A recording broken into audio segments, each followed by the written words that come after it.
Who's this? Who's this? We got an upgrade. What's going on, everyone? Happy Monday, and welcome back to Sin City Crypto Live. My name is David. I'll be one of your co-hosts. And today, like every day, we're coming at you live from our studio here in Las Vegas, Nevada, with our daily live show. Today, we're talking about the U.S. regulators want to completely ban crypto, shun it from the United States of America.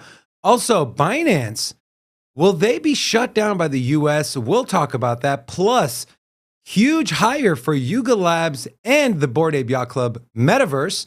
We'll talk about that. And we are highlighting Donald Trump trading cards, what you could have done, where is it at now? But before we get into the content, I'd like to introduce you to your upgraded second co-host, Big Kai. What's up? Hola! It's your boy, Medium Kai, coming at you live from our studio right at the heart of Sin City, Las Vegas. Did you say Medium Kai? Medium Kai. Is that because you're medium height? Yep. You know Robin's going to be upset you said hola and your boy, right? Yeah, When yeah. I started saying your boy, he's like... Well, I'm not finished yet. I'm just saying, when you started saying your boy, I started saying, he's like, what you hate, bro? That's my thing, bro. I was like, okay, bro. Welcome to Sin City Crypto, where we keep you in the know with everything that has to do with Creepy Dough. Creepy Dough Crypto. I'm just kidding. We take the old, the boring, and stale information, and we package it up in a fun and sexy way. Welcome to You know Sin what City I'm Crypto. really excited about, Kyler, is if you do give a shout out to anyone in the chat, you will pronounce their name right. Brett. I think that Hey, is Brett. Welcome. Marky Mark. It's glad to see you. Broke Yoshi. I love you. West Salvador. I'm now. All right, look, close. I want to, you're wondering where Robin is. Let me tell you where Robin is. We had a disagreement. We had a fight. And it was all over this. Should Robin shave his fake goatee? He will abide by the results of this poll. It was either yes or not no. And so he wasn't too happy about this poll, obviously, because he has to abide by it. And so I said, either shave it or don't come in. And he's not here, so just kidding. Rob's got his kid in town, so we gave him a couple of days off. Let him enjoy his time with his kid. So we got me, Kyler, and of course, the Mastodon, Big Rocco. What's up? Hey guys, Hey, how are you? What kind of sweater is that, by the way? That looks really itchy. So comfy, I bet. You have no idea. That's not absolutely no itchy. That's the best you can buy. I'm Yeah? sorry. The best you can buy. Where's it come from? Motorcycles, they know where they're talking Was it about. hemmed in Italy? This one actually was born in Italy. Yes. Hey. Born in Italy. Okay. Yep. Okay. All right. So let's kick the show off. So the first thing, I want to share a funny meme with you guys. Rocco, please. Yes. Do the honor. Okay. So when you finally find the MFer who ruined your retirement account, No way. and we have someone, FedBay. Just throwing a little salt on it. You have Salt Bay, this is FedBay. And so, of course, we had the FOMC meeting on Wednesday, 50 basis point hike. Markets rallied for 10 seconds and then came right back down. But we'll get into the markets here in a little bit. And by little bit, I mean literally right now. Actually, in two seconds. So the first thing I want to show, this is a video. Federal official asks political campaigns to return the FTX money. And I want to play the video, and I want to get everyone's thoughts on this. I want the chat to comment what you guys think is right, what should happen. So let's go ahead and play the video. In illegal campaign contributions to be made to candidates and committees associated with both Democrats and Republicans. These contributions were disguised to look like they were coming from wealthy co-conspirators, when in fact, the contributions were funded by Alameda Research with stolen customer money. And all of this dirty money was used in service of Bankman-Fried's desire to buy bipartisan influence and impact the direction of public policy in Washington. To anyone who is watching this or hears about this prosecution, if you believe that you have been a victim of these schemes or you have information about the conduct that we've alleged in our indictment that we've unsealed today, please let us know. To any person, entity, or political campaign that has received stolen customer money, we ask that you work with us to return that money to the innocent victims. And to anyone who participated in wrongdoing at FTX or Alameda Research and who has not yet come forward, I would strongly encourage you to come see us before we come see you. In illegal campaign contributions to be made. Those fighting words, before bro. we come see you.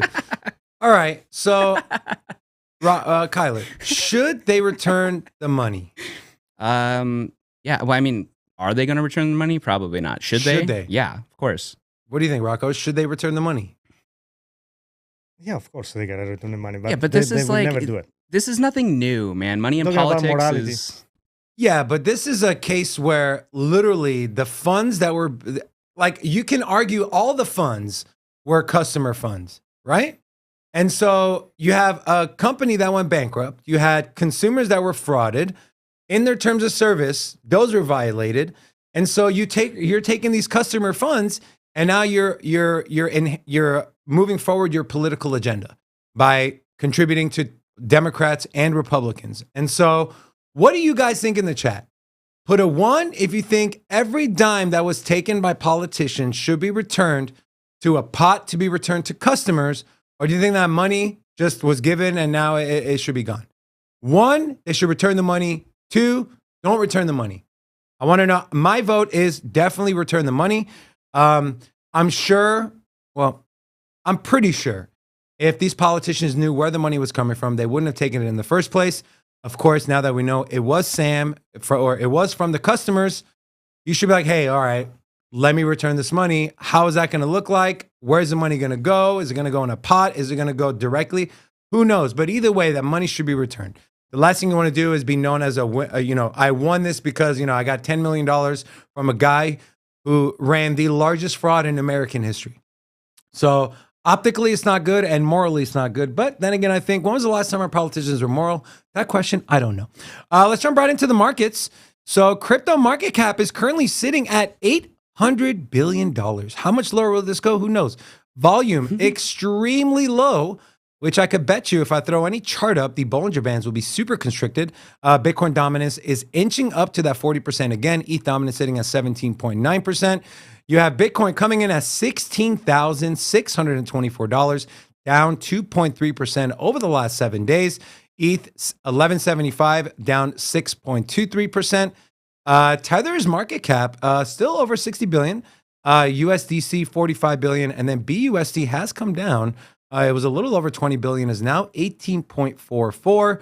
Obviously, there's been a lot of FUD and info circulating around Binance. We'll get into that here in a little bit as well. XRP, Doge, Cardano, and Polygon rounding out the top 10 in crypto. Scroll all the way to the top.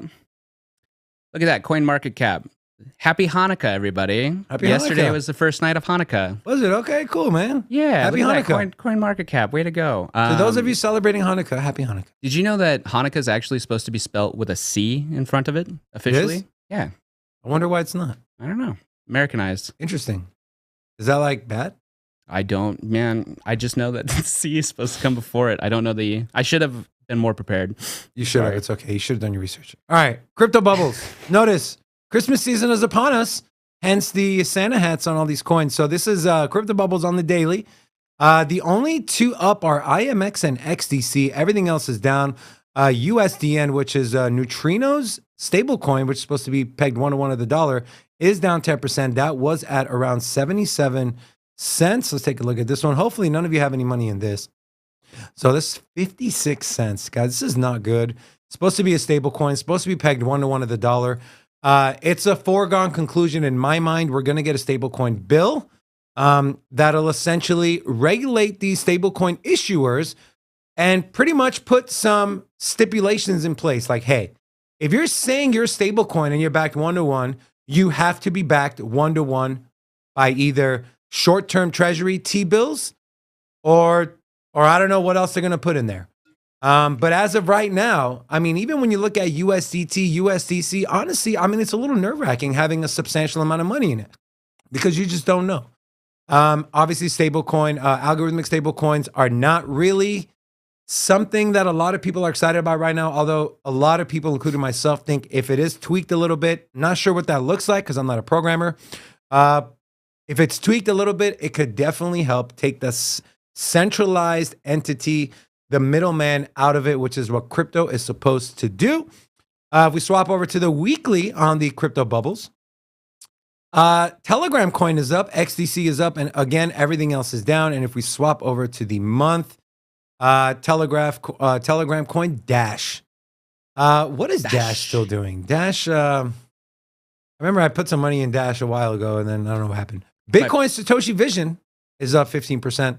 And then some of the biggest losers, you have USDN, obviously FTT token, Flow. Man, Flow has just completely tanked. Do I still believe in it? Yes. Am I DCAing into it? No. I'm DCAing into some other projects, but I have a decent bag of flow. I'm not too worried about flow, but of course, with every single investment, there comes some risk. So always keep that in mind. Crypto Fear and Greed Index coming in at 29. So people are still fearful. The sentiment around Bitcoin and crypto, people are still worried. I thought for sure the whole crypto is dead, crypto is not coming back narrative was going to be gone for good, but it's not. Are you surprised, Kyler, that people are still on this thing where crypto's dead, crypto's not coming back? Like, were you like me where you thought that whole narrative would have been gone by now? You know, I was thinking about that, and then I thought, I really wish people would like me. I don't. Yes, hit the thumbs up button, guys. Anybody that truly believes, so anybody that's going to sell off, it's kind of like let them wash out of the system. We'll pick stuff up. I'm trying to wait for Cardano to hit 20 cents, and I'm going to start DCAing in.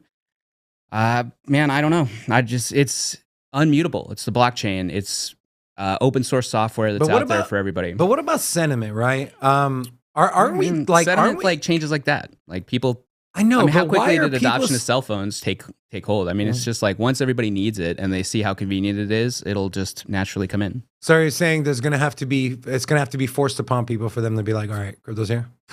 Force? I don't know. Once something will happen that'll catastrophically change the way we view money. I don't know. Maybe federal government defaults. I mean, that might make crypto a much more. If the federal government defaults, there's going to be a lot bigger issues in crypto. I'll tell you that. Well, people still need to figure out a way to barter, and they still need to figure out values. So if the system as we know it collapses and we reset, people can choose what they want to put value in and what they find valuable. So, I mean, that's my hope for crypto. I think that immutable right that crypto gives people of exchange, if that persists through and the government can't stop it, which they can't, then I don't know, man. I'm kind of an optimist, and I hope that good wins. And I think that crypto, there's a lot of good in crypto. Like the basis of it is good. It's kind of what the founding fathers wanted to get away from when they built our country. And those principles have gotten lost, and things are. You think crypto is going to bring it back? I think it could, but it's not just for us. Like, it's not us that are the most in need of it. Look at like South Africa right now. So look at what Cardano's doing. Look at what Stellar's doing. They're trying to give infrastructure and give these people freedom, because if they don't, China's trying to go in there and finance their infrastructure. So would you rather have infrastructure of an up and coming continent and nations under the rule of China? Or would you rather give them the infrastructure to be free people? Like they could make Wakanda. They have all of Did you say the Wakanda? resources. Yeah, Wakanda, bro. Wakanda forever. By the way, did you see Black Panther 2? I haven't seen it yet. I was a little disappointed. I'm not going to lie. Really? I've heard Yeah. nothing but good things. Yeah, I was a little disappointed, but maybe that's just me. Some love. Want to give some love to the chat? Yeah, who we got? Go ahead, for Kyler. it. Let's hear your pronunciation skills. Ballin' They got to on be a- better than Robin. Ballin' on a budget. We appreciate you. Rusty Bot, nice to see you. Homo sapien, welcome. Kelly Boy. Jeromeo Martinez. Oh, you messed Fabregas. up. You messed up. Geronimo? I like Jeromeo. Ellie Chanel. Chanel. Chanel. Yeah. Christopher Stemmer. Hey, buddy, that's my dude. Christopher? Yeah, that's up, my Chris? boy. I'm going to see him after this. I'm going to come see you after this. Also, Eli said, Olaf from Montana. I played college Hey. football in Dickinson, North Dakota. I am from Montana. 406. Yeah, I was Wait, born in what did Robin Kalispell. say? Isn't Montana a country or no? What did he say? What country is Montana in or something? I don't know. Anyways, Robin, we don't miss you. I'm just kidding. We miss you.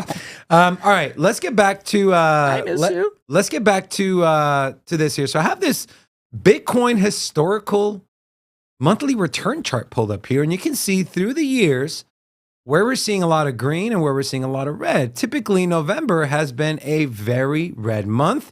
We saw the third worst November in the history of Bitcoin. This year, coming in at negative 16.23%. If you look at it from a grand landscape, right, and let's say December stays red, 1, 2, 3, 4, 5, 6, 7, 8 out of the 12 months has been red for the year of 2022. Obviously, with our biggest month coming in at negative 37.28% in June.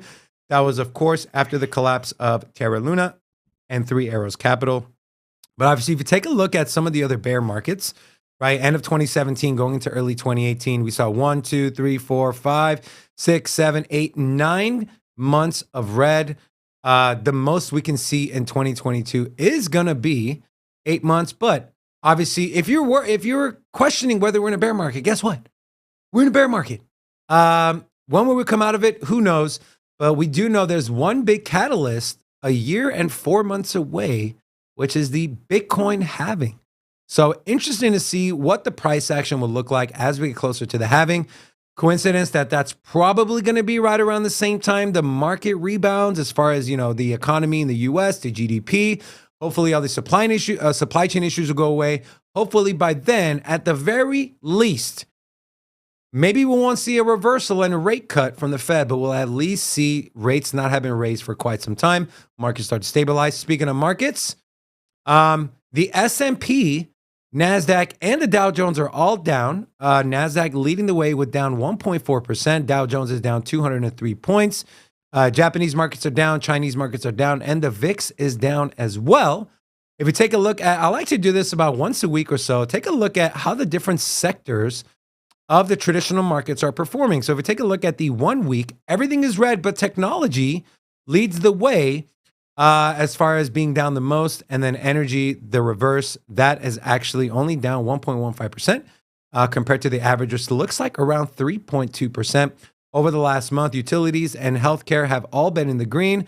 Energy has been down. So are we seeing a reversal in energy trend, right? A month ago, down 7.6% as an entire sector. And now they are the least losing asset class.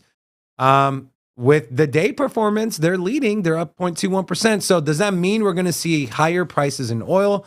What's that going to look like as far as people paying at the pump? All I know is the petroleum reserves the United States has been drawing down on to historically low levels now.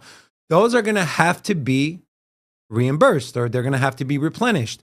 So what does that mean? OPEC Plus is cutting production. Demand is still there, right? Demand will always be there for oil.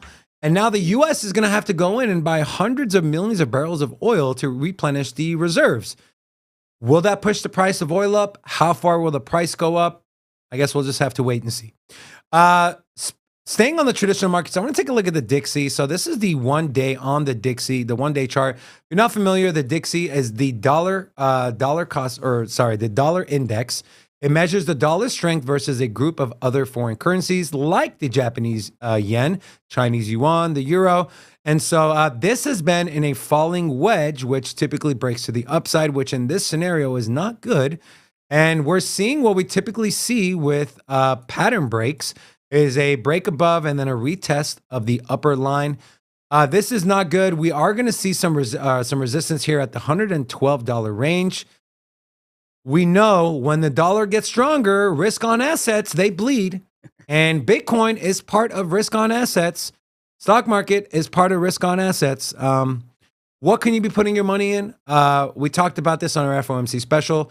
It seems like value stocks are a good place to put your money in. Stocks with low P to E ratios, stocks that don't have a giant market cap, stocks that maybe pay dividends might be good. If you like to be a well-rounded investor, have a diversified portfolio, which I think you should. Robin disagrees. What are your thoughts? Where do you land, Kyler? Do you think, like we're a crypto channel, we're crypto guys, right? Mm-hmm. Do you think everyone should have at least some other investment, whether that's real estate, whether that's stocks, whether that's treasury securities, whether that's gold, silver? Yeah, I think, of course, you should be well-diverse. I mean, you should have everything set. So, I mean, like, I don't want to come off as a prepper, but you need to prep for any possible scenario. So try to make sure that you got food available in case, something weird happens. Make sure that you got gas, at least in your car. Like, try to keep it filled just in case of an emergency. Like, these are things that can be utilized in all aspects of your life. But yeah, you should diversify your cryptos a little bit. I mean, you don't have to, but why risk it by putting everything in one basket? Like, something's going to pop off and you're going to wish that you had been there or looked into it or, whatever. But yeah, you could do traditional markets. I personally, I've been getting crushed by them over the last 2 years. Though. But here's the thing, right? Just because you get crushed doesn't mean you just leave it alone, right? I mean, we talk about this all the time. I've been doing a lot of like gold stocks, silver mine stocks, stuff like that. Because the mining to me, it's like the precious metals, they're not going away. You still need them, especially silver right now. Silver's used in so much stuff, especially if we're going to try and push this green agenda with going with electric cars, solar panels. Silver's used in all of these in electronics. Like it's super useful. There, you know what? There's a funny thing somebody put on the chat. Can you scroll up, Rocco?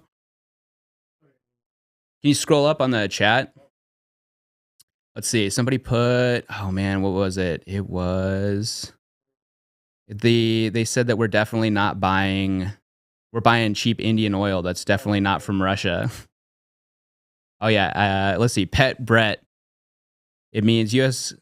buys cheap Indian oil as definitely isn't coming from Russia. It's like, it's just all a shell game. Like you're gonna have to get it from somewhere. It can't just stop the way that we live society and think things are going to be normal. So I think things are going to get really weird this year, and I think It's already gotten weird.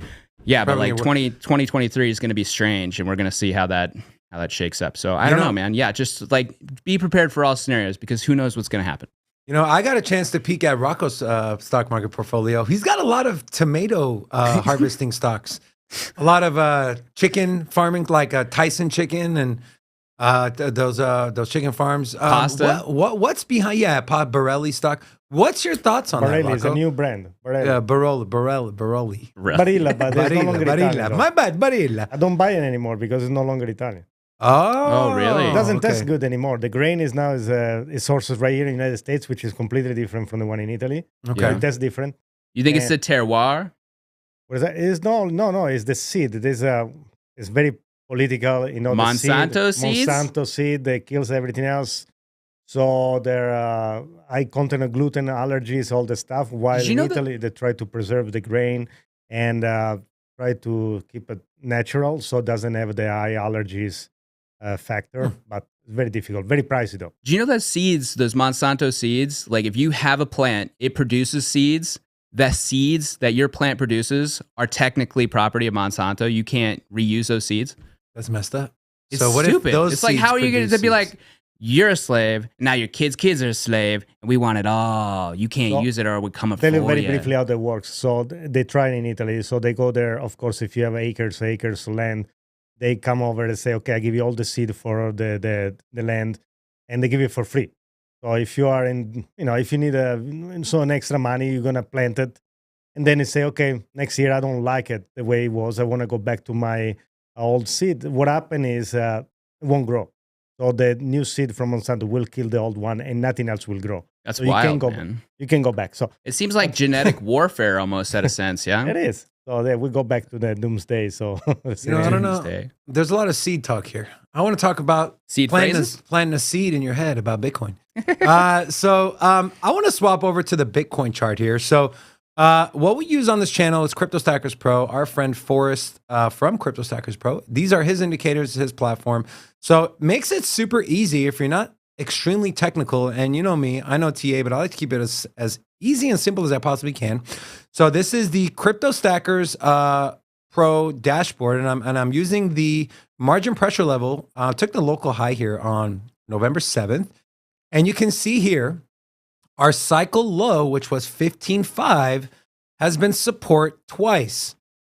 And it looks like we might be headed that way again. If we swap over to the weekly chart on Bitcoin, we do have some room to move down here again. But we're in a falling wedge pattern, it seems. And this is actually a positive. How long will this take to play out? Who knows? But stochastics are low. RSI is low, which means there's plenty of room to run to the upside.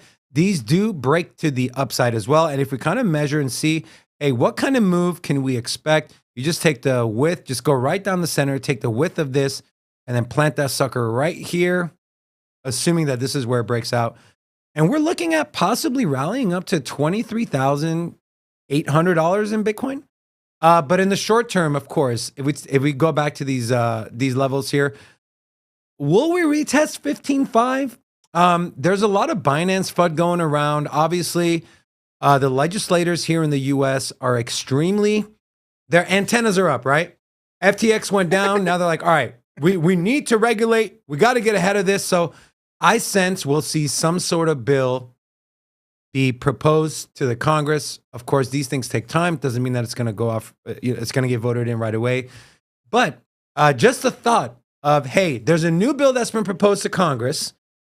And if it has unfavorable things in there, people are going to speculate. People are going to freak out. People are going to sell. Bitcoin is dead, blah, blah, blah. We can't see a retest of 15.5.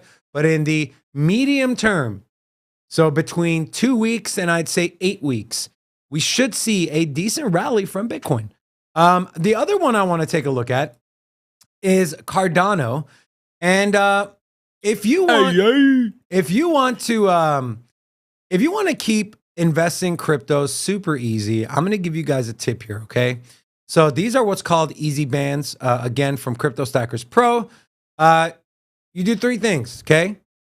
Green easy band, you have a dash and a solid line. Whenever price falls in between these 2 lines, you start DCAing in. Okay, it's of course not financial advice. Once it comes out of it, you don't do anything. You stop. Once it makes its way into the red zone, you start slowly DCAing out. It's literally that simple.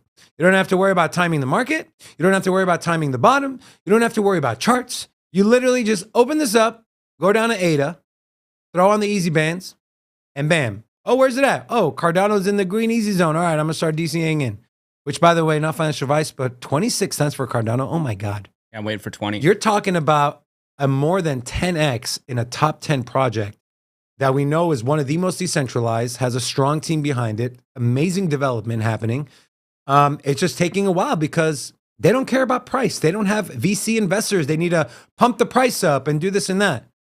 Cardano is one of the most solid projects in our space. I truly believe so. I know there's a lot of Cardano haters out there, but like the Sin City of cryptos. The Sin City of crypto is very, I don't know where you were going with that, but no VC, they're completely self-funded. That's right. Yeah, we're going to do it ourselves. That's a great analogy, actually, Kyler. I like that. All right. Sean C, well, real quick, he said, ahead. I bought some weird seeds from a strange guy on the way to the market.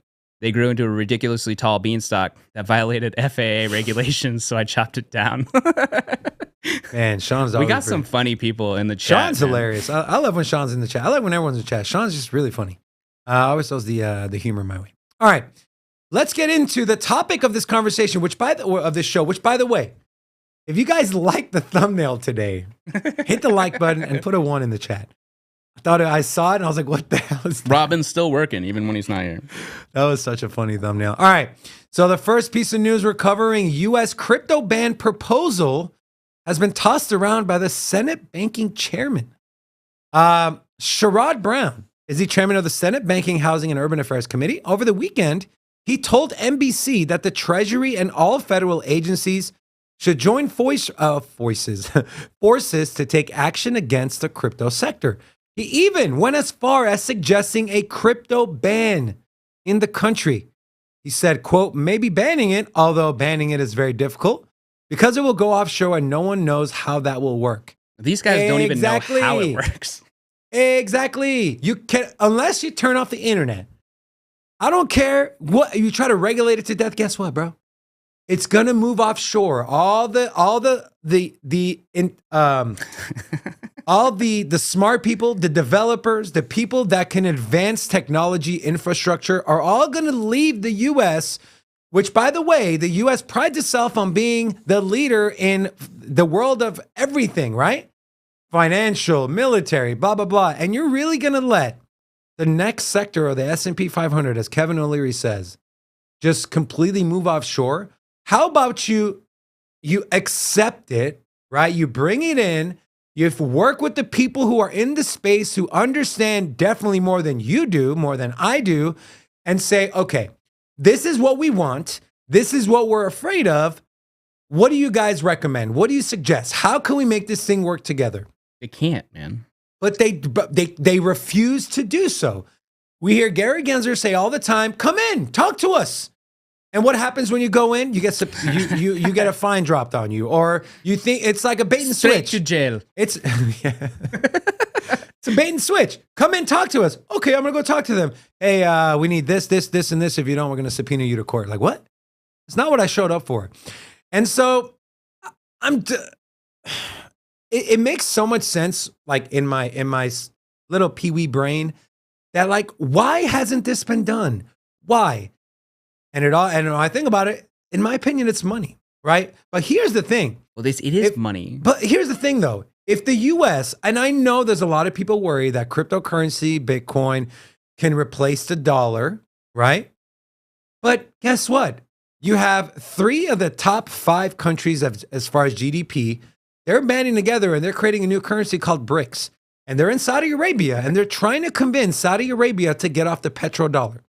And let me tell you guys something. If Saudi Arabia all of a sudden stops paying or accepting dollars for their oil,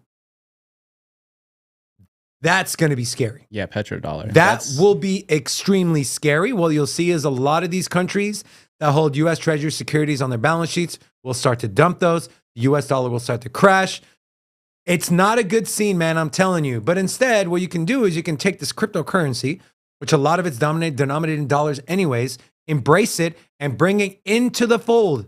Work together with the people who understand. Don't listen to people like Sherrod Brown, Elizabeth Warren, who, although they're high-ranking members of our Congress, they just don't have the information. They don't have the knowledge. They don't have the experience, and it's not their fault.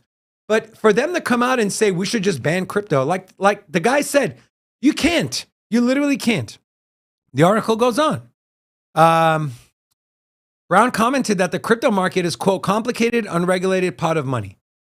So he's even coming out and saying it's complicated. Why are we not trying to learn and understand versus trying to pass regulation that's going to hamper the technology? What are your thoughts, Kyler? I think this is like every other industry, that you have the rich players who are up at top, and then anything that could come in and dethrone you, you try to gatekeep them out of the way. You get them out of your market so that they're not a threat to you. And the problem with cryptocurrencies is that if people put their faith in it, it's borderless. It could become a universal currency and supplant the dollar. I mean, that's that simple. They can't have it because we're $31.5 trillion in debt. We operate at a deficit every year. And the only way that we can sustain our government is by printing more money. And if we can't print that money, if our money becomes valueless, which it already has. Here's another part of it, Kyler. Treasury securities.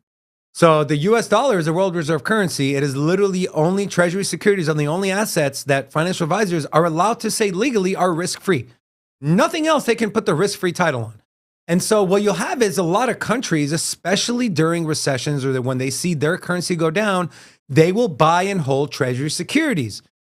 And guess where that money goes? That money goes to the government, to the Treasury Department. That's how we run this country. And if countries stop doing that, or they offload their Treasury securities, that would literally collapse the entire US economy.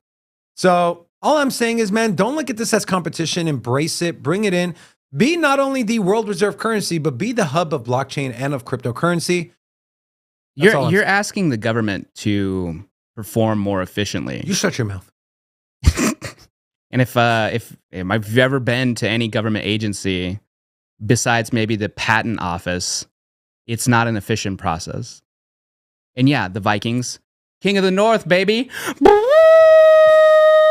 That was actually biggest comeback in NFL history. The last person to do that, Kirk Cousins. Oh. The last game that he did that in. You like that? You like that? That was against, who was that against? He played for Washington, and I can't remember who it was against, but I just remember him rolling through the locker rooms, yelling at reporters. Interesting. Tom Crown is in the chat. What's up, TC? What's happening, man? Tom, man, when are we going to get you on this damn show, Tom? We've had every TA legend on here except you, bro. We want You're the final piece of our quadlemma, or however many we've had on. We see you. Of TA. We want you on the show, Tom. We want you. The community wants you on the show. We could do this the easy way. Guys, we could do this the hard way. If you're not subscribed to Tom Crown, please do yourself a favor. Go to his channel. This dude's inside is phenomenal. We love watching Tom Crown, and please go support. All right. I want to move on to Binance. Okay. So the next thing I'm going to show you. So there's this company called Dirty Bubble Media. Okay. They blew the horn on Luna. They blew the horn on Celsius. They do in-depth research, on-chain research. And I'm going to share this with you, but I want you to take everything with a grain of salt. I don't want you to trust just whatever this thing says. I'm not going to, but they bring up some interesting points. And then I'm gonna give you my idea on what I think is gonna happen with Binance here in the US. All right. So let's start here. By the way, which if you're not following them, I would highly recommend it at Mike Burgersberg. This will be up here. You guys can go follow him on Twitter, Dirty Bubble Media. So this starts off by saying, is Binance a fake US exchange? Billions in customer funds transferred directly from Binance US to offshore Binance exchanges is just a ploy to trick regulators. Although you might not think that's that big of a deal. And I don't necessarily either. But for what's happening here in the US, I think it's going to be a really, really big deal.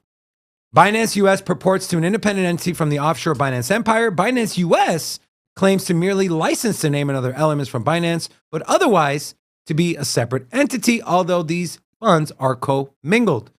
And this one just goes on. Recently, Binance US had to pause withdrawals of Tether after its exchange balance ran low. The USDT was replenished by a transfer of 10 million from the main Binance exchange wallets. And this is the proof if you guys want to go take a look. We analyzed the intermediary wallet, discovering over 1.4 billion in transfers through this address from Binance to Binance.us. We subsequently discovered a second address, which, by the way, I am not saying Binance is insolvent. I'm not saying Binance is going under, okay? They could very well be solvent. I don't know. They could very well be insolvent. I don't know. I'm bringing you the information, and I'm going to give you my opinion, but you create your own opinion yourself, okay? We're still in the camp of do not leave any crypto on exchanges that you're not willing to lose. Not saying she's a man. Yeah. And then it goes on to these data and the timing of the transfers and withdrawals from Binance US demonstrate that customer funds from Binance US are commingled with customer deposits on Binance. Why am I having a hard time pronouncing this word? This independent US exchange is actually closely entangled with the offshore Binance.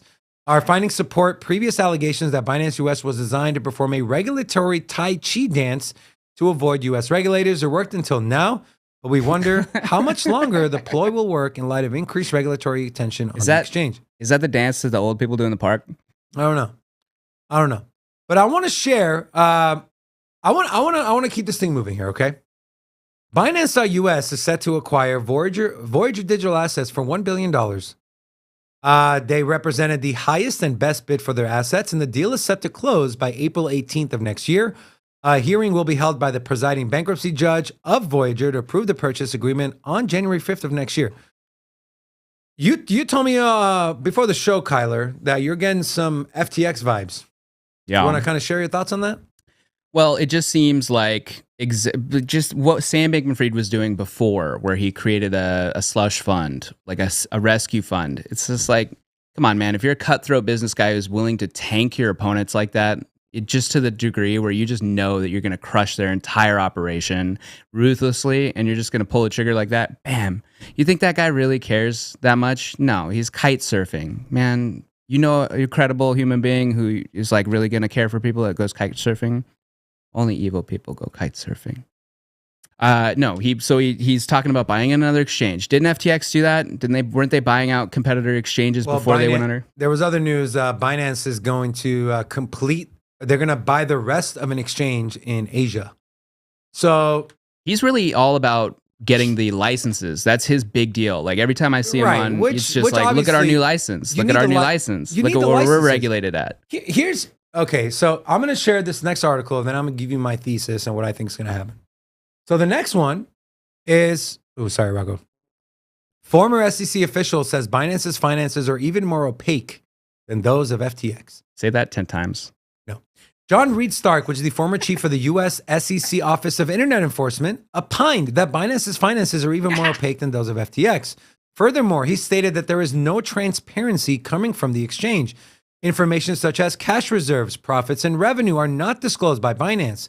It is also unknown where the crypto exchange is actually based, and talks about they've processed an estimated $22 trillion worth of crypto this year alone. Trillion with a T. 22 trillion. Binance fails to disclose information about the role of its native token on the balance sheet or its exposure to risk when allowing customers to margin trade with borrowed funds. The review of filings from Binance subsidiaries in countries around the world shows that few details were provided about the overall business structure, operation and how Binance.com moves funds amongst itself and its subsidiaries. Evidence suggests that these private entities merely serve as window dressing for Binance with limited or non-existent activity in their own right. Here's what I think, why I think Binance is going to be in legal trouble. FTX, FTX US. Binance, Binance US. There's a reason there's spin-off exchanges because there's different regulatory requirements in the US. And when FTX launched FTX US, in their filing, it was specifically stated that they are two separate companies. What happens at FTX.com is not the same or will not have effect with what happens at FTX.US. We know that was a complete and utter lie. Because when FTX.com went under, they filed for bankruptcy, so did FTX US. If they're two separate companies with two separate leaderships and two separate funds and two separate customer bases, why did FTX US go under when FTX.com went under? And so, yeah, quote said, I'm tired of this Binance FUD. This is not FUD. This is just bringing you information. Okay? Vilification is CZ. It's not that we're trying to vilify CZ. It's not we're about just trying to vilifying say, CZ. you just got to keep track of what these people are doing. Watch what they're saying. Watch what they're doing. If you want to take on information the proper way, you gotta stop leaning so far one way, so far the other way. You gotta stop thinking everything's FUD. You gotta stop loving the guy, right? Stay in the middle, take in information, and then you make a decision for yourself. Yeah. But what I think is gonna happen, and again, I'm not saying Binance is going under or they're insolvent, but I bet you anything Binance is going to get sued and they're going to get charges dropped on them by the US regulators. They're going to say, in my opinion, what's going to happen is they're going to say, okay, if you don't give us this information and we're not happy with it, Binance US has to shut down, or you have to bring Binance.com into compliance with our rules and regulations, or you're not allowed to operate in our state. They're going to look at FTX.com and they're going to get a lot of support. Because why? They're going to say, literally, it's the same thing. FTX.com, FTX.US, Binance.com, Binance.US. I'm not talking about customer funds, blah, blah, blah, blah, blah. I'm talking about the way the companies are set up and how they operate. I mean, do you guys agree with me? Do you agree with me, Kyler? Do you agree with me that they looked bad by not preventing FTX, especially Gary Gensler? Who's the next target? And not to mention, it's the guy who had a hand in bringing down his buddy, Sam Bankman-Fried. I don't know, man. I don't got a crystal ball. I don't know where they're going. They're very not transparent about, I mean, they're so secretive with where they're going and who they want to go after. I don't know. Why did they go after Kim K? Like that's the big victory. And then that got dismissed. So it's just like, it's a distraction, man. Here's the thing. It's all a shell game. Here's the thing, bro. If they're willing to go after Kim K for a big victory, how much of a victory would Binance be? I don't know. That would be a huge victory. It seems like it would be a victory. In their eyes. What are your thoughts, Rocco? Do you see what I'm saying? Do you see where I'm coming from? I understand. What I'm thinking is that definitely people, at the end, the user, like us, that we're going to trade. I mean, this is a process for crypto to grow and become, world adoption. I think at the end, we're going to find other ways. If Binance will be available in US, like we did before, we're going to find other ways to fund exchange that, full our needs, and we're going to move on. So I think this part of the process for adoption, and we go in the direction. It's going to be bad, it's going to be good, and that's the road that we're going to go through. I want to know what the chat thinks. Where do you guys stand? Do you kind of understand where I'm coming from? Do you think Binance is going to be under immense scrutiny from the US? Put a 1. If you think they're going to be just fine, no one's going to look into them, put a 2. But I just don't see a case where they don't, there's already the whole criminal charges wanting to be filed. They're kind of split down the middle as far as whether to officially charge them or not. And we have that on the table.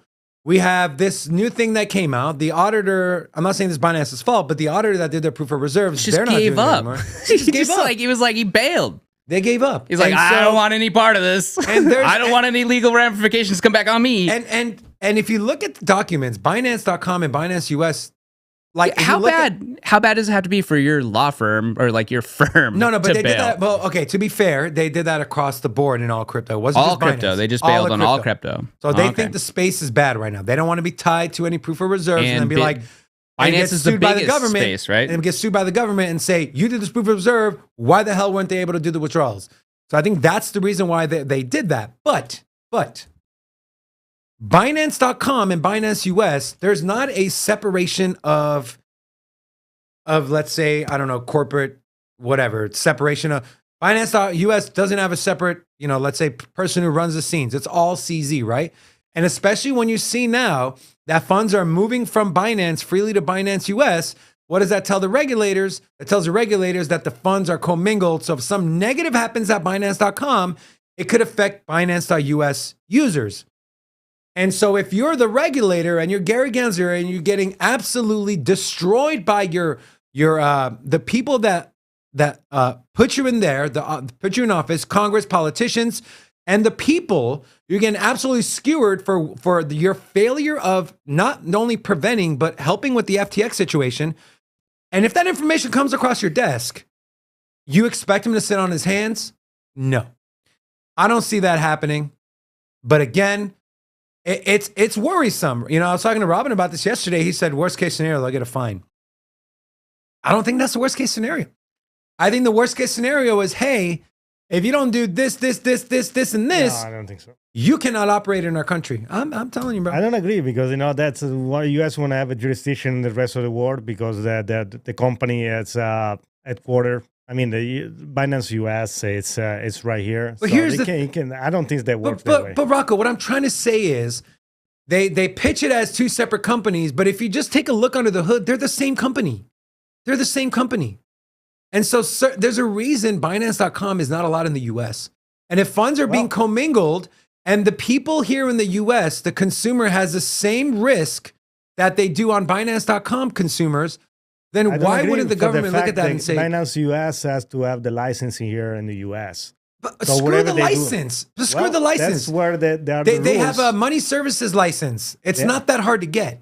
Well, there is no clear rules, so they are allowed to do whatever they want. Now, if there were a clear path, that would be different. So I can discuss the fact they operate in another way than another country.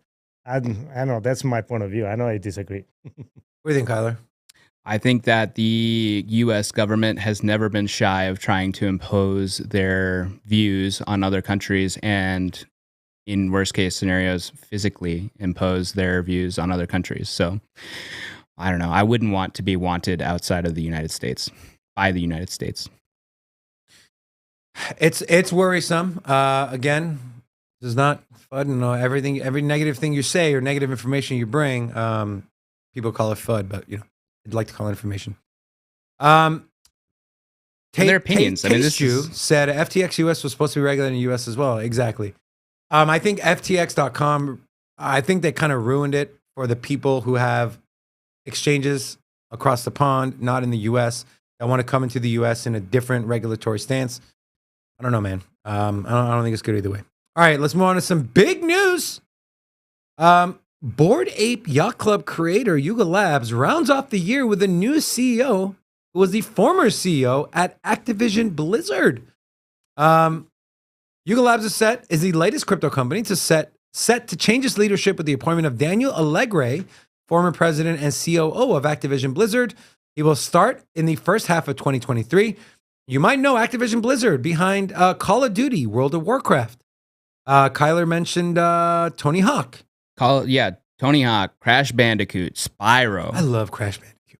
Yeah, this is my childhood right here. You got it all. I still play World of Warcraft to this day. Well, the hire puts a firm stake in the ground for Yuga Labs' gaming ambitions as it prepares for additional tests of its Other Side metaverse to the multiplayer Web3 game it is developing for the Bored Ape Yacht Club. Yuga has previously outlined ambitions to become the Disney of Web3.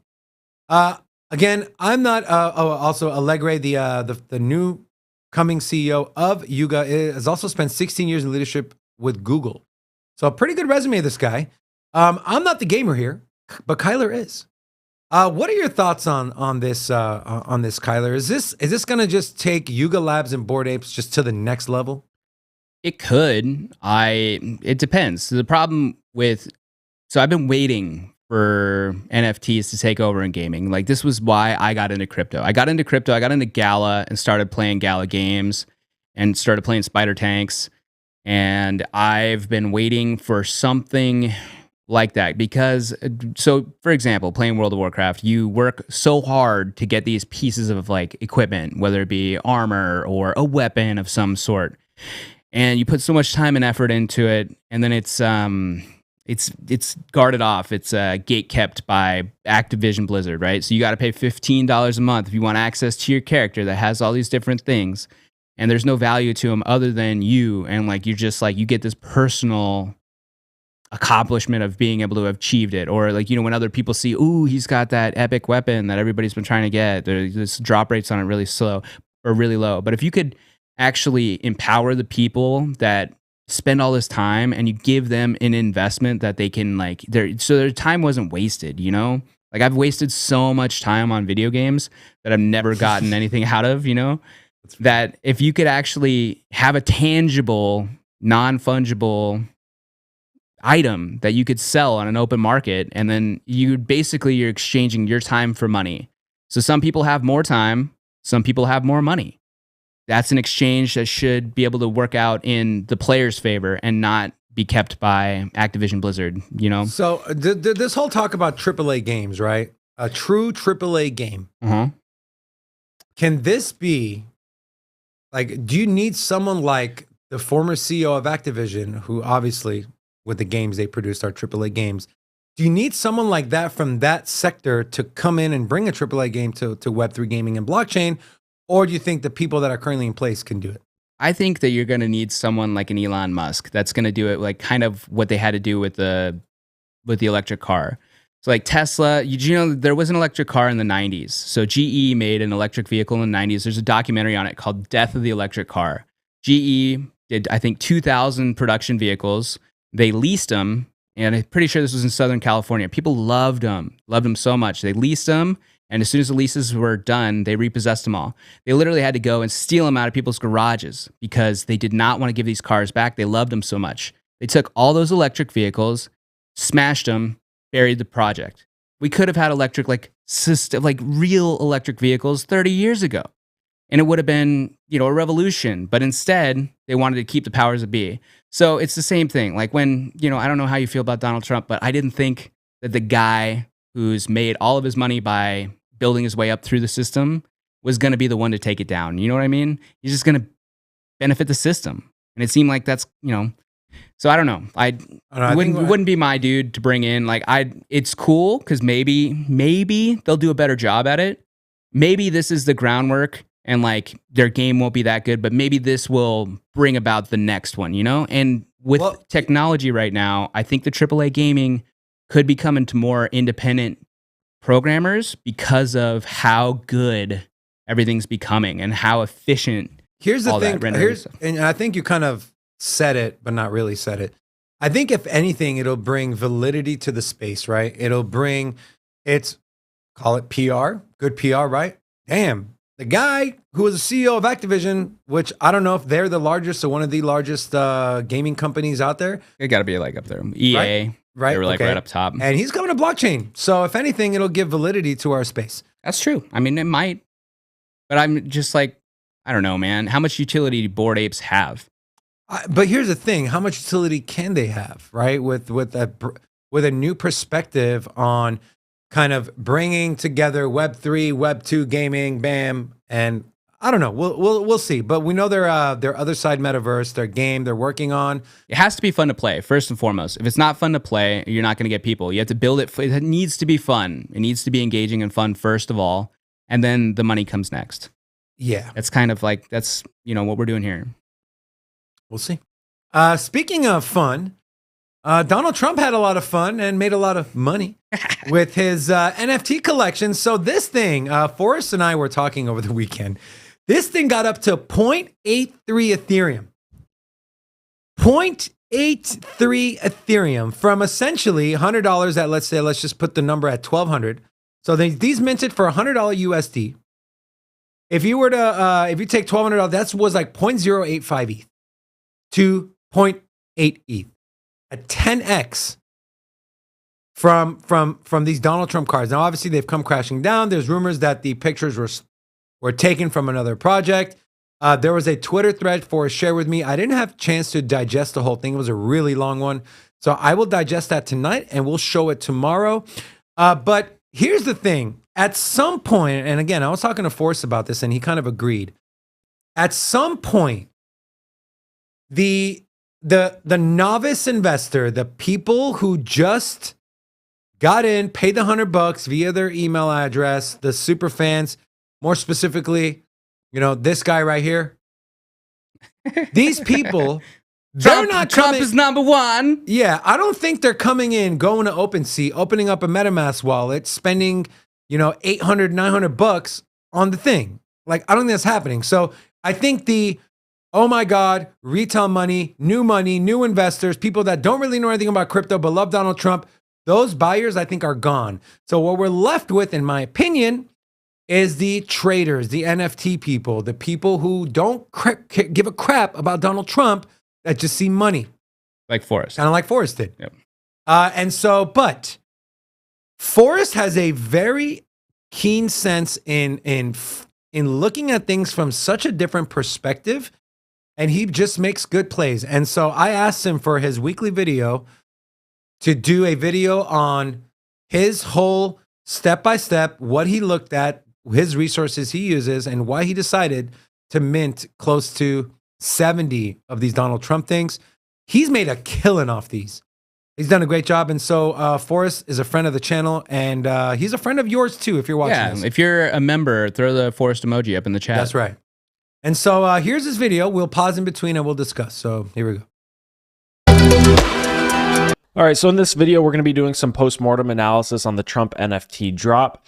I want to explain to you guys how I was able to identify that this was a very obvious buy, and how you can do the similar analysis in the future to identify whether or not an NFT project is a good buy or not. So first thing you have to do is you have to understand very, very basic, I guess you call it tokenomics. Tokenomics are usually, that term's usually reserved for a crypto coin token project, but NFTs, I guess, have tokenomics as well, supply and demand. So the maximum supply of these Trump NFTs were 45,000, and the minters, Donald Trump, or the company that was minting these on his behalf, they were asking $99 a piece.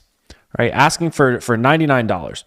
And then it's also important to understand that you're taking a 10% royalty haircut when you turn around to sell it. So in reality, for you to break even, right? We'll just do times minus 10%. For you to break even, first of all, let's just isolate for this part, right? They were valuing this collection out of the gate, and we're going to get out our handy dandy calculator here. They were only valuing this collection at $4.5 million, 4.455 to be exact, but roughly $4.5 million, right? That is very inexpensive in comparison to a lot of other projects out there. So if we look at the market caps or the valuations of these other projects, which is simply the floor price times the number of assets in the collection, obviously Bored Apes being number one, and CryptoPunks being number 1 and 2, 697,000 Ethereum multiplied out by the price of Ethereum, that's going to be roughly a $700 million market cap, maybe closer to 800 depending on the price of Ethereum at any given time. Now, remember, Donald Trump or his company, whatever, this mint was being sold to you at a $4.5 million valuation. Let's scroll down on the market cap chart here on CryptoWatch for NFTs, right? We see that $4.5 million valuation doesn't even put this in the top, however many projects. It's not even on the front page here. There's like World of Women, Cool Cats, Proof Collective, CryptoPunks V1, VFriends, all valued way high. This is VFriends Series 2. VFriends is all the way up here at 65,000 Ethereum. Okay? Like if we go to page 2 and we try to look for a comparable project to $4.5 million, we're getting stuff like Rumble Kong League, Crypto Skulls. So basically all we had to do was say, can this Donald Trump NFT become worth more than roughly 4.5, really 5 million. I'm going to show you why 5 million. Okay. Do you guys think Donald Trump's NFTs should be worth more? Should be in the top 10 as far as value, just based off of how popular he is amongst a certain group of people and on social media. What do you think? Rocco, I'll ask you first. I mean, you have these Bored Apes. Of course, they have more utility, right? But like Forrest mentioned, being below some of these other ones that really see no volume, that kind of, some of them, I bet probably the founders aren't really doing anything anyways. I think the project is not global. You got to understand that it's a United States thing. I mean, Trump is very popular here in the States. That's a good This point. is why it's not on the first 10 or 20 like Forrest shows in on the video. So maybe it's a very public future here in the United States, 300 million people off of them. But what about the rest of the world? That's a good point. So that's what I'm thinking. This is why maybe it's a limited market, though. That's a good point. What are your thoughts? That's a really good point. What are your thoughts, Rocco? I mean, sorry, Kyler? Well, I think that he went about the launch all wrong. He should have had him in sharper image, and they should have smelt What the hell? like steak. What? You don't remember that? Which one? Sharper, it was Trump steaks. Oh, no. You never said Trump steaks? They used to sell, so they used to have this like cutout of Donald Trump at sharper image, and they had like a little like this air dispenser that would smell like steak. And you'd walk past it and said Trump Seriously? steaks. Yeah. No. You don't remember that? No. No. Sharper image. Yeah. There's a lot of failed Trump businesses that we don't remember. That's funny. Never saw What that. do you think? Do you think his likeness and his, his presence on social media, you think it should be in the top 10? I definitely think he's become a true politician because, I mean, we've had clips of him talking shit about NFTs and cryptocurrencies. And then he's like, I can actually make money in this. And all I got to do is slap my name on it. I'm really good at that. So yeah, sign me up. Do I think the collections? Probably. I don't know, man. Why did Bored Apes have, why do any of these have any, where's the value? Where do people find the value of this? Is it because it's like a moment in time that's captured that will never go anywhere? So is that why? Is it like I have one of the original? It's like having, somebody's work of art, even if it's not very good. You're just like, yeah, but it's a Picasso. Yeah, but just like, it's not a good one. Yeah. But still Picasso. Couple things though. Big Swole said, fun fact, Donald Trump has a cameo in Home Alone 2. He does, and you know why? Yeah. The Plaza Hotel, which I believe he owned, he only agreed to let him film there if he can make a cameo in the show. Also, Sean said, I want the Trump NFT that gives you 1 month free spray tanning. The orange man is coming for that's you. Utility. That's utility. Yeah. It's interesting. When it was at 0.4, I had a little FOMO. I was like, I think these things can rip, man. I didn't get in, thank God. I got up to 0.8 and it crashed back down to 0.29. Yeah, there's some things that I just don't need to be a part of, and this is by far one of them. Yeah. Let's see what else Forrest has to say. Let's go back to the video. Also, if you're new here, drop a hola. We would love to give you a warm welcome. I'll try my best. Because there's a 10% haircut on it. So if we go back over here, right, we take into account that 10% haircut and we say, this, right, times 0.1, and really I should have done times 1.1. So we'll do from the beginning, 45,000 times 99, right, times 1.1. That shows us the valuation this needs to get to in order for us to break even. Because remember, we're going to be hit with that 10% royalty. You're also going to be hit with like 2.5% fees. So we can go ahead and round this up to $5 million market cap. So we does it make sense for an NFT project, regardless of how good or bad the art is, for that project to be valued? Again, this project was dropped by, like him or hate him, one of the most prolific people in the world, let alone easily the most prolific person in the world to have dropped an NFT project. 100%. The other thing about this is it was what is known as a stealth mint. There was no hype. There was no whitelisting. There was no, nobody got an unfair advantage in order to get in early. It wasn't like you didn't have the opportunity to buy these at $99 a piece. Everybody that was in the US had an opportunity to buy these at $99 a piece. And if you weren't in the US, you had the opportunity to buy them on the secondary market, actually for a brief period of time, under $99. They dropped to like $60 or $70 for a couple of hours there. So everybody had the opportunity to get in these on day one. It's just not everybody was doing the math here. They were looking at this as, oh, Donald Trump, orange man bad. This is stupid. This is dumb. How is this going to be worth anything? my dog. Well, it was valued so low at just $4.5 million that it made sense that this was going to pump. It's like, can a former president of the United States with 88 million followers on Twitter and a ton of other followers elsewhere, and a huge platform that the media loves to circulate, stupid stuff that he does and loves to make fun of him, right? And he's dropping an NFT project. It's obviously going to make headlines, right? It's obviously going to make headlines. So can that warrant a $4.5 million valuation? Sure. Because what people don't understand about market cap is they think that $4.5 million is actually in the project. They think that like $4.5 million, which is still a very low number, but they think that $4.5 million has to flow into the project in order for it to be worth that much. That's not how it works. Let me explain how it works, right? For minting, right? For the NFT mint, right? This is just going to be a little square called mint. $4.5 million actually does have to flow in, right? Because that's what they're charging for the mint. That's if right. So once all of the capital inflows, and this is going to be our. What do you mean? Well, I mean, there's no. It did sell out, but a crypto project Right. isn't guaranteed to sell out. Right. That's all I'm saying. I think what he's saying is, I don't know if he misspoke. I think what he's trying to say is it brought in 4.5 million. All right. To start. Yeah. By the way, if you're enjoying this content, guys, how to spot, how to make money in the bear market, how to spot things. He's kind of showing you exactly his thought process. If you like this kind of stuff, put a 1 in the chat. Also, go subscribe to Crypto Stackers Pro. Forrest, our man. All right. Marco. Go back. Get it.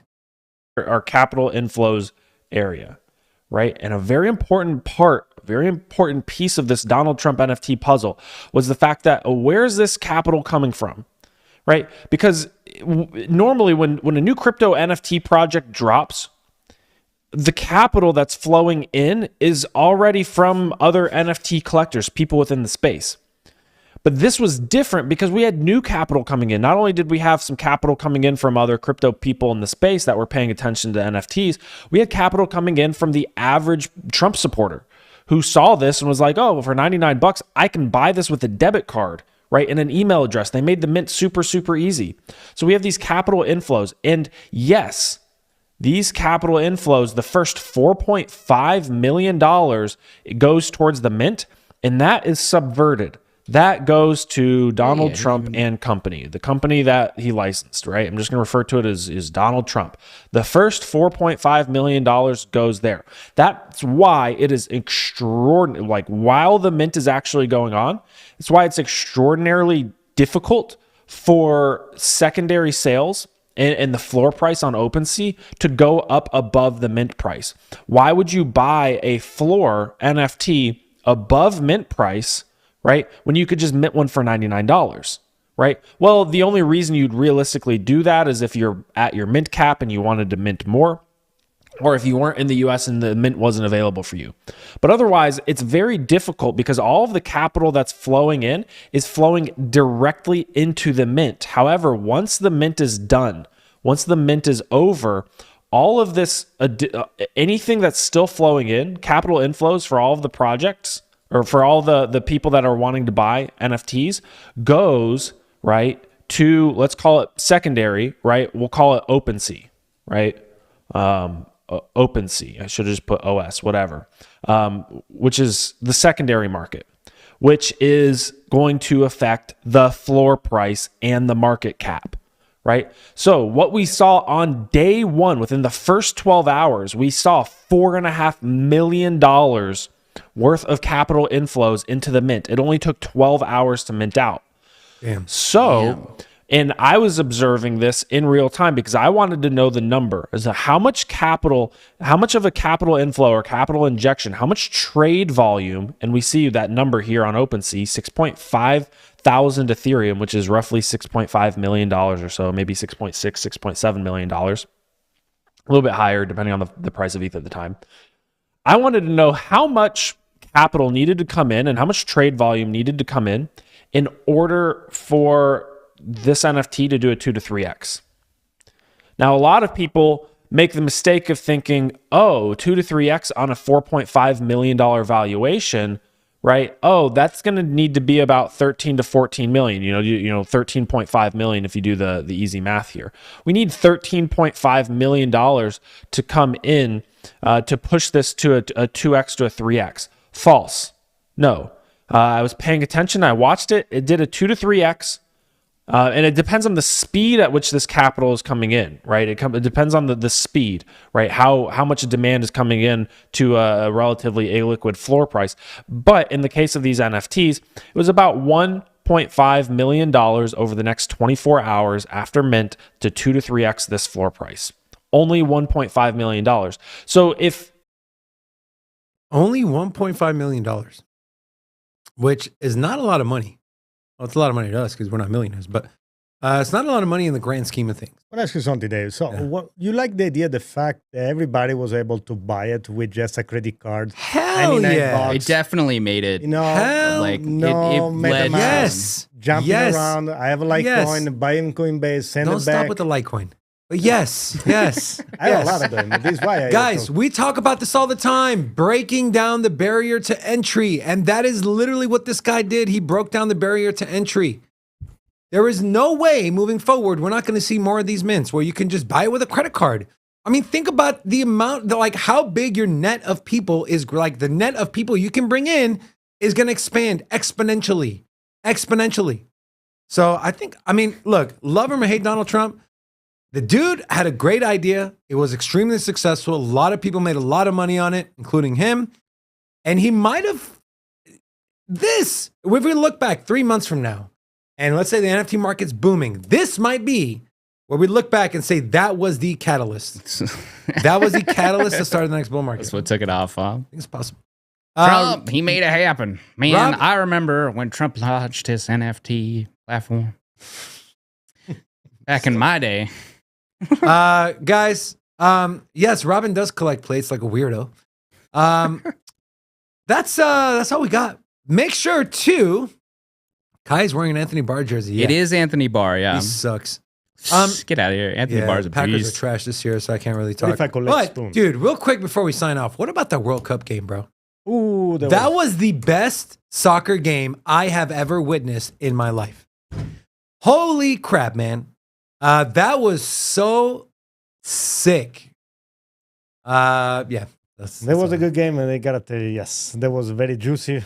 Dude, that save juicy. That the French, I don't know if it was a France goalie or the Argentina goalie where he knocked it above. Oh, it was Messi shot it.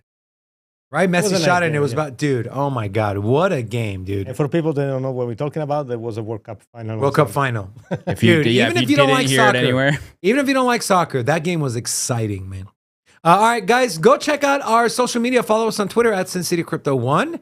Also, the Don is giving you an offer you cannot refuse. Everyone gets 10% off our merch store. You won't just find Sin City merch, but you'll also find other crypto merch. Also, do us a favor on your way out. Hit the like button, subscribe if you haven't already. And what else? Am I missing anything? Decorative like button. Want to use the Discord? Yes. Join our community ran Discord. Mark runs that thing for us. So big thank you to Mark. Make sure to click the link. Join our Discord. Appreciate you, brother. And I think there was one more thing I wanted to talk about.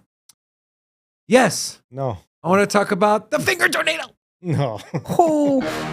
Friends, family, friends and family, and family and friends. We thank you so much for joining us on this beautiful Monday. We will see you tomorrow at 10:30 a.m. Pacific Standard Time. On behalf of myself, Tyler, and the Don, we love you guys. We will see you tomorrow. Until then. See you. Want to synchronize? All right, I'm going to stop.